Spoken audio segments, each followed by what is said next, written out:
Welcome to the StoryChief Academy. In this video, we'll explore how to add StoryChief as an app on your computer. In the Chrome bar, open the menu on top and go down to Cast, Save, and Share. Here, select Install Page as App. This opens a pop-up where you can change the app name to something shorter like StoryChief. Finish by clicking Install. A folder with your Chrome apps will open, and you'll see the app in the background. Now you can launch StoryChief directly from your desktop and use it as you always do, but with a cleaner view.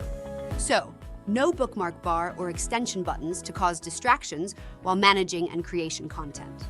Next up is adding it to our dock. In the dock, right-click on StoryChief, go to Options and choose Keep in Dock. That way, you can access the platform even faster. Another tip, add StoryChief to your login items. Go check out StoryChief as an app and turn the theory into practice. Curious for more? Check out our other videos.